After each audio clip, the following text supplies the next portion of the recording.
Who are the Cubs players to watch? Nah.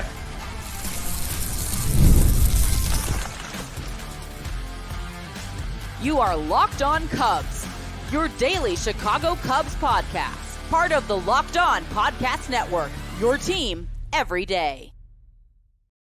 You are Locked On Cubs, part of the Locked On Podcast Network, your team every day. Alongside Sam Olber, I'm Matt Cozy. Sam and I are lifelong fans, taking our passion into discussion with you on all things Cubs. Thank you for being part of the show and making us your first listen today.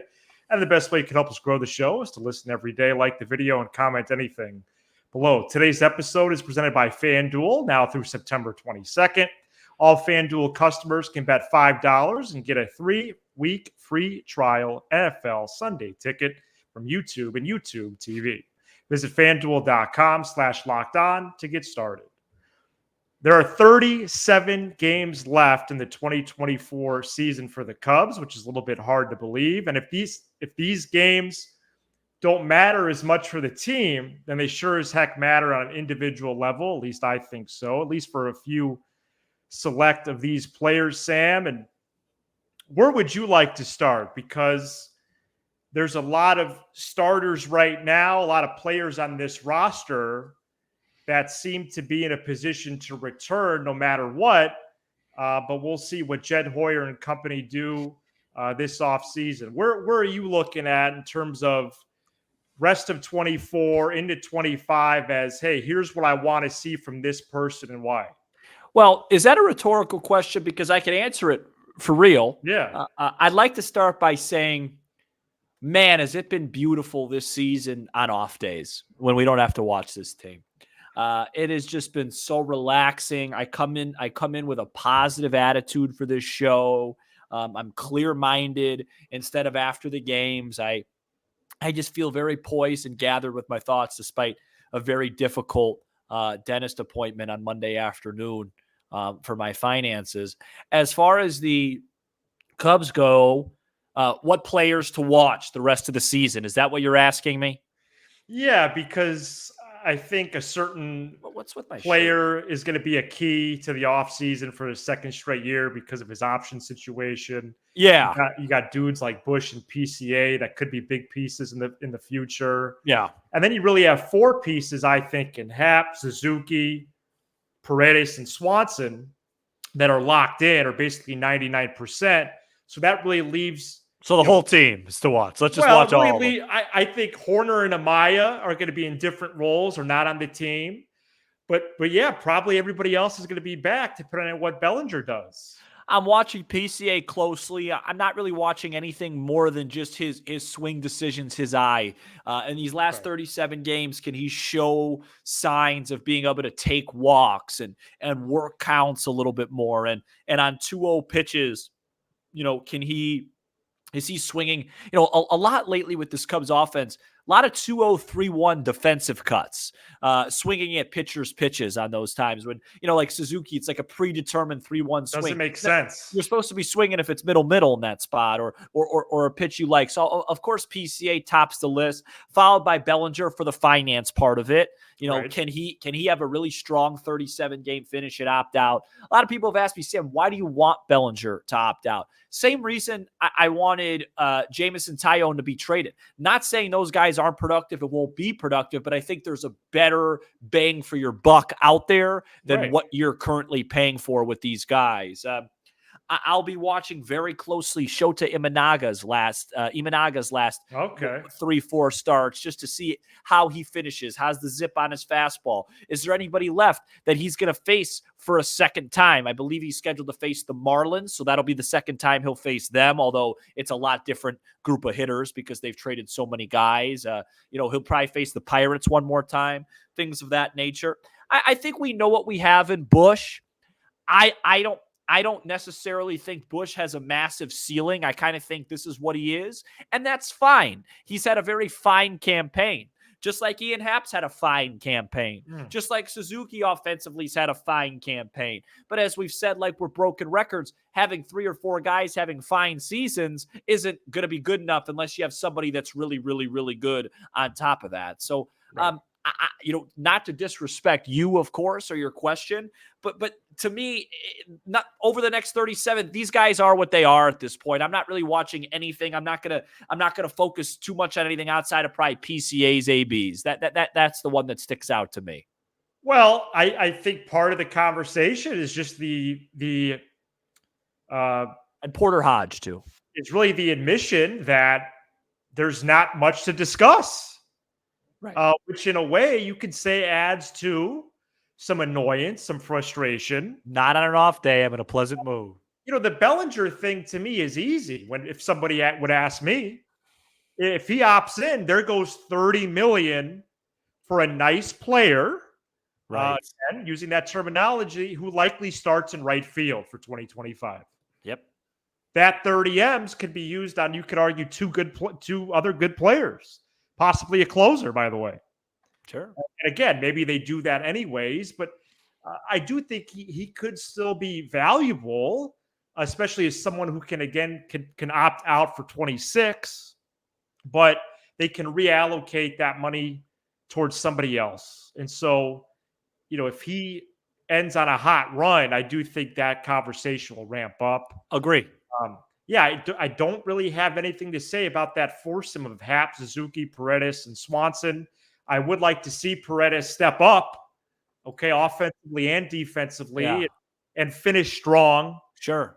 I do think we get a message from the Cubs the first week of October that Swanson has some sort of something on his right knee. And, whatever was wrong was fixed, and he's ready for opening day in Japan in March. Is it fair to say, Matt, can I ask you a question? We haven't said that publicly yet on the show. So is it fair to say, beautiful, beautiful job. Is it fair to say that, and I'm not comparing them in terms of performance, I'm just comparing the situations. Yeah. Is it fair to say that this Bellinger situation's a lot like Stroman's opt-out going into the offseason? Just in terms of, we didn't really want Stroman opt in, and when he opted out, you were pleasantly surprised, and you went out, you got a better pitcher. You're right. You're right. Imanaga. Yeah. You know what I mean? That's a good comparison. Stroman's had a very average season. I believe he threw well Sunday night. I think his ERA now is in the high threes. Very similar to last year at the Cubs. Got off to a great start and then really, really struggled. Yep. But Imanaga's just better. He's just a better pitcher. And I think a lot of us, including me, were surprised when he opted out. And I feel the exact same about Bellinger. I like Cody Bellinger. If he opts in, I won't be surprised at all. And it's a guy that's going to help you win games. But if he opts out, I think there's a better option for that sort of money. And ironically, in my comparison, the Cubs actually paid Imanaga less than they would have paid Stroman. So, yeah, no, it's a good comparison. I should look up soon when the opt-in decisions are due by, because I feel like that Stroman news was early. Maybe even in October? Yes. Maybe was it within a few days of the World Series, if I remember correctly. I can't go back. I'm not that sharp. But as the editorial director of this show, respectfully to everybody else out there, I really don't want to talk about the offseason. It's August 19th, but I know there was Corbin Burns news Monday. So yeah, we'll get to the Corbin Burns stuff when it's appropriate. A lot of mixed reactions from that, but at the end of the day, I don't like to rush. Like we have all off season, and here's the thing. All off season, if we talk about when the regular season is going to start, and then the regular season, we're talking about the off season, you go in this cyclical thing, and life just rushes past you. It's like that. Right. There's still 37 games. That Ferris Bueller quote. If you don't stop around. If you don't stop and look around every once in a while, you might miss it. And so I'm just going to enjoy this August 19th. Nick Cozy turns 30, Tuesday the 20th. Happy birthday. Happy birthday to Nick. And, the Cubs play the Tigers. And, that's and look, it's not a very exciting series. I'm sorry. I got the goofy. No, well, it's not, I don't have much to sell you on at that point. Javi Baez returns to Wrigley for the first time. That's about as exciting to me as going to my nearest library and checking out some sci-fi. Well, he's going to get a standing O, I hope. Fine. It's enough already. I think PCA is the starting center fielder next year. I think Michael Busch is the starting first baseman or second baseman, which brings me to the next duo of players, Sam, Nico Horner and Miguel Amaya. These are the two where I think changes could be made. Mm-hmm. I think Amaya's the backup next year. Who are they going to bring in? We got plenty of time. Plenty. They might please. swing big for a trade. They also might not and get a veteran, just a free agent signing for a year. And Horner could be part of a larger package in a trade of some kind. I don't know. But when faced with these types of convos, it's clear that a lot of this group's coming back. So what is Jed Hoyer going to do to change up the offense, which has doomed this team now time and time again? And that's why I am conflicted about a Corbin Burns conversation, because it's clear they need to add to the rotation, but it's certainly not a bigger priority than the lineup. It's not. Yeah. And so there's just a lot that they need to do this offseason, relatively speaking. Adding Corbin Burns would be awesome. Because I guess in volume, there's really not a lot they're going to add. It's going to be three guys, but it's got to be a really good three guys. There's going to be more than three. They'll add depth pieces, but you mean right? But I'm saying the front line. You need a starter, so go get Corbin Burns. A lefty reliever, a bat. Three guys. Yeah, and preferably the reliever being someone that could pitch the ninth. Right, that it's impact level, right? Yeah. But I don't buy the whole they shouldn't go after Burns because they need help. That, to me, that's like the Portland Trailblazers. That's like the Portland Trailblazers passing on Michael Jordan because they already had Clyde Drexler. Just because you have something, go get the best guy.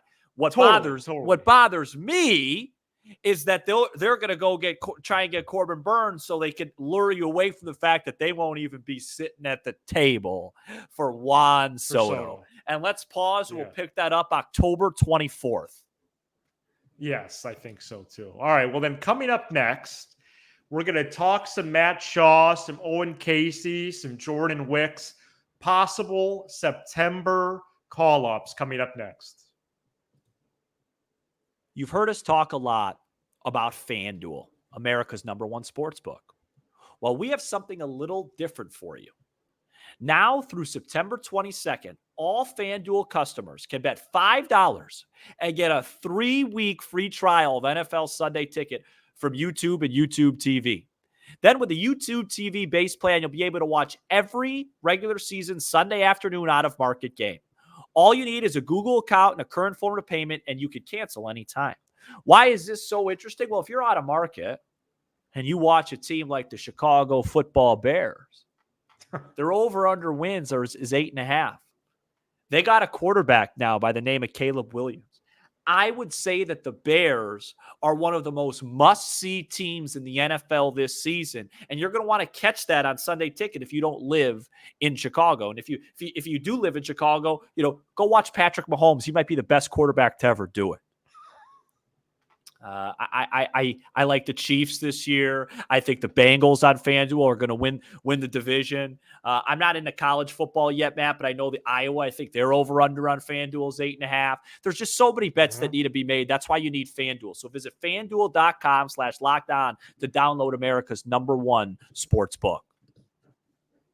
The Cubs play the Tigers at 7:05 p.m. Central Tuesday, and you can hear every pitch of the Cubs hometown broadcast on SiriusXM by searching Cubs on the SXM app.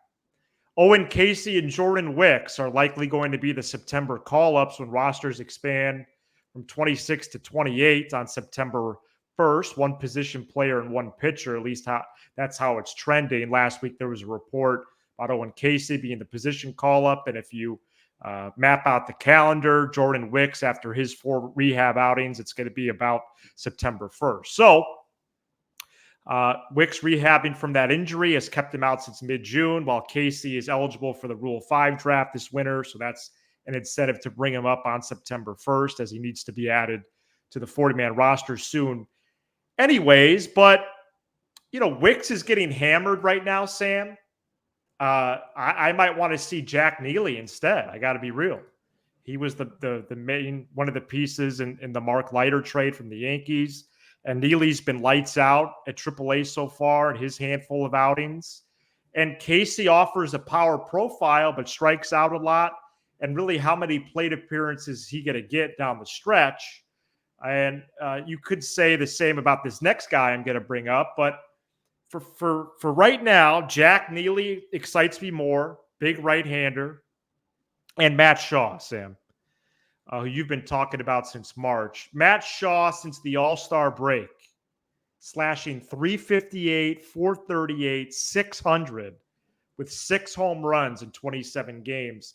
The Cubs have some good options here in a couple weeks, and I hope they are whiteboarding all this out. It's not just by default, Wicks and Casey. Yeah, I'm excited about Neely. Yeah. Like to see him come up and have an impact. I don't know if you're going to see Shaw. It depends on what that does with the 40 and all that good stuff.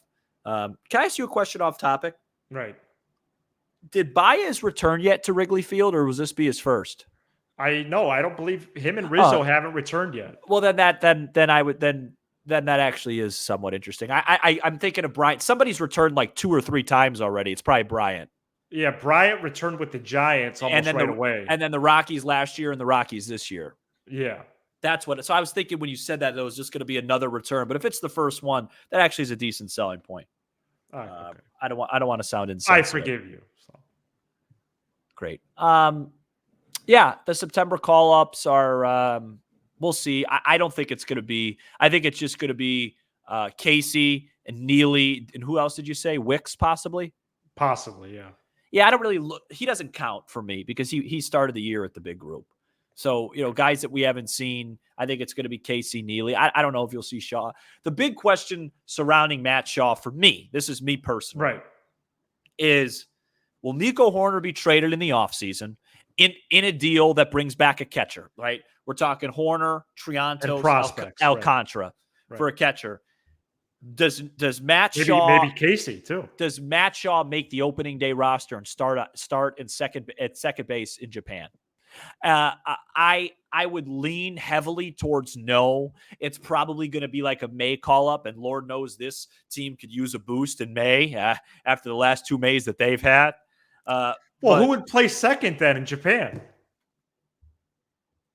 Unless they're signing a first baseman. Unless they sign a first baseman. Move Bush. Maybe they move Bush. Maybe Suzuki plays right, Bellinger plays first, Bush plays second. It's not going to be Nick Madrigal. No. But that's what I really look at, because if, to me, and again, I'm being a hypocrite on live TV here. Right. That's a podcast. Go ahead. Yeah, live pod, because I don't want to talk off season. But for me, Horner's not on this team next year, or at least doesn't start. And then you package those guys. Wait. So you have a scenario where Horner is capped, but it's a bench player? Yeah, I don't know if he should be a guaranteed starter with the way he's hit right now. No. Right. Well, I mean, but it would be probably in a trade. Okay. And whoa, what do you mean? Come on, the guy's sitting 250 with a slug of 365. He's basically what Nick Madrigal. If he's on the team, he's starting. He's a Gold Glove defender. Fine. So is Andrelton Simmons. Anyway, I would, if the Cubs have a space there at second base, I mean, what an opportunity for Matt Shaw that could be. Well, of course it would. What's the debate? If Michael Bush doesn't get moved to second, if Horner's gone, it should not be Madrigal or Mastro or anyone else. It should be Shaw. Right. Well, I just hope he continues to progress and gets that opportunity. I love his close stance. I love he's hit well. I just read you the slash line. I love going to right field. Right. Not many guys do it anymore. No. We said we weren't going to yell. Isaac Paredes hasn't hit a ball to right field since 1998. Well, his first couple of hits with the Cubs were at right field. Yeah, it was an accident. Let's get a Morel and Leiter check one of these episodes. Yeah. Well, it hasn't been good for either of them. I know. Hey, Matt. Is it mean to read their stat lines? I mean, they're really not playing well. Yeah, there's no need to do it. Well, okay. I read it. I did it already. There's no need to, you know what I mean? I have no problem with those guys. I want them to have success. Right.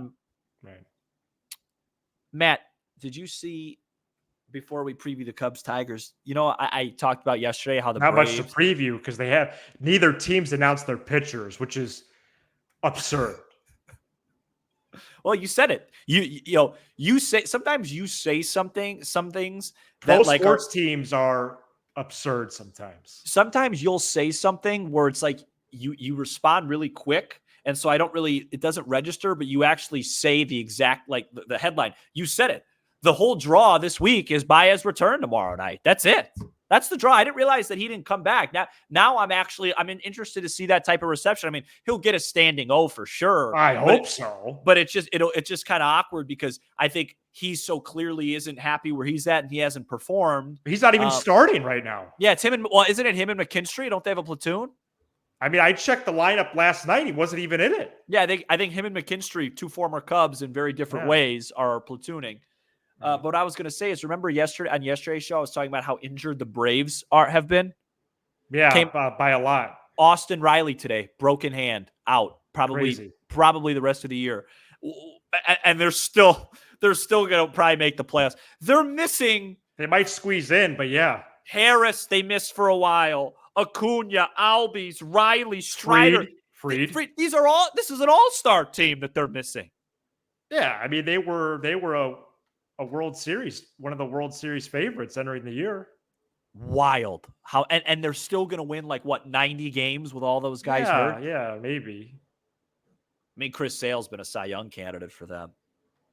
What a deal that was an early trade, right? Yeah, an early trade. Wow. Maybe November.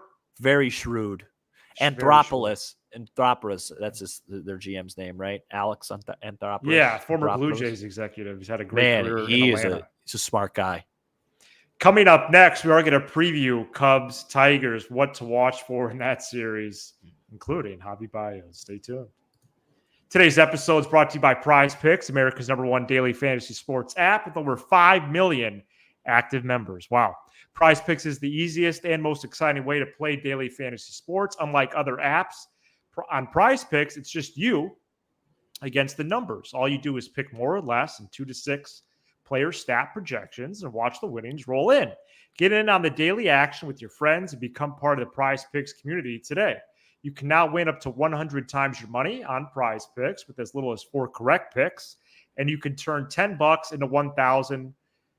Sign up today and get $50 instantly when you play $5. You don't even need to win to receive the $50 bonus. It's guaranteed.